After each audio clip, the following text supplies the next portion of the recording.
Thank you for watching this video. Today we will be doing technical analysis on the stock market for Wednesday, December 23rd, 2020. And for this analysis, we will be using stockcharts.com. That is the charting service that I use and pay for, and I will leave a link to their site in the description box below this video. My name is Rodney Constable. I am a former financial advisor, a former vice president of a major mutual fund company, and I am the president and founder of Simple Market Signals at simplemarketsignals.com. So let's start off with a 2-day, 2-minute candlestick chart of the S&P 500. And you can see here's yesterday's trading and here's today's trading. Well, today we were up 7 basis points on the S&P 500, and we closed at 3690.01. Now, what we can see here is that we gapped up at the open and had a pretty nice day going on for most of the day.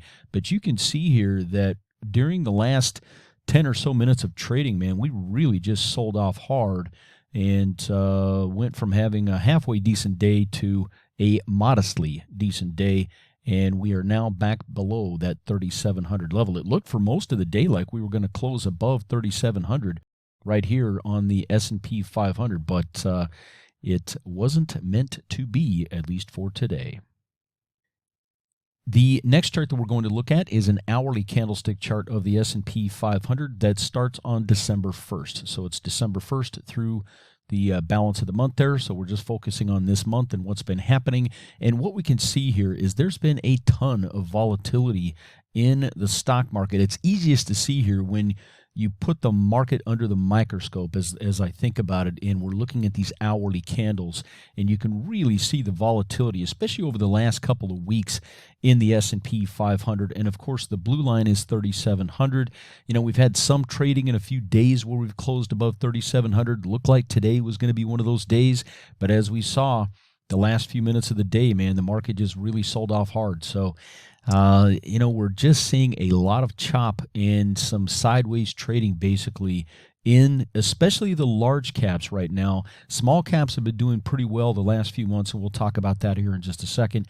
But in the large caps, you know, we're just seeing a lot of sideways trading, a lot of consolidation, possibly setting us up for a move higher, you know, here in a few weeks. But you know, it's also showing a lot of weakness, right? A lot of indecision. And when you get these types of sell-offs towards the end of the day, you know, it just means we should probably be careful and not be too complacent, right? It's been an unbelievable year on so many levels.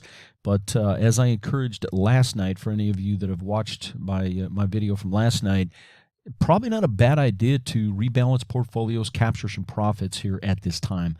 And I think you'll see why as we go through the balance of these charts.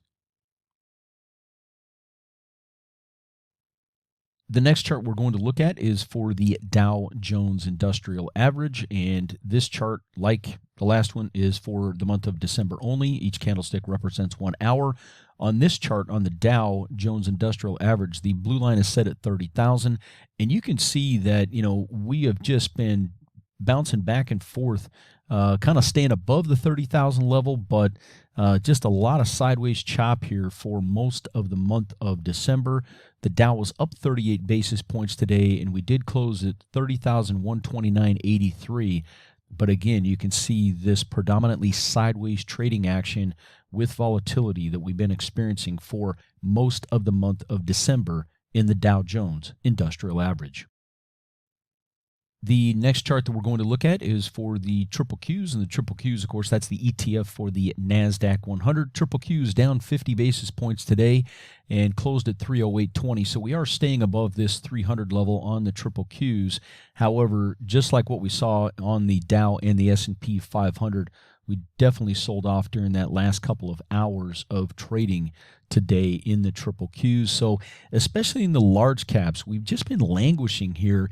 Now, the triple Qs had some decent performance during the first part of the month, but as you can see here, over the last 5 trading sessions, we've been predominantly sideways in the triple Qs. So again, we're just, you know, the market is just seeming like it's getting tired here. It's hanging in, you know, right? We're not falling, you know, at this point, but we are starting to see some lethargy, some weakness. So that's why I'm saying, especially in the large cap area, guys, If you have some profits, may not be a bad idea to hold on to those profits rather than keeping them at risk over the next week or two. The next chart that we're going to look at, also for the month of December and also an hourly candlestick chart, is for the IWM. That's the Russell 2000 Small Cap ETF. And you can see this is just a beautiful chart from left to right. The small caps have just been on an absolute tear for several months now and have definitely been the strongest area from a capitalization standpoint in the U.S. stock market for many months.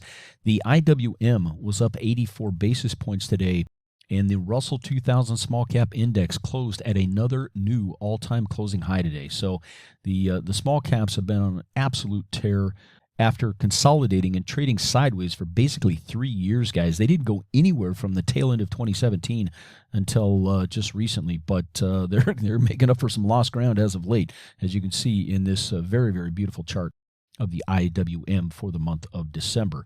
So, large caps not doing too well over the last month, kind of going sideways, languishing, but the small caps have definitely been the strongest area of the U.S. stock market for the last couple of months. Do you know the level of risk in the stock market on an ongoing basis? Simple Market Signals. It's like having risk radar for the U.S. stock market.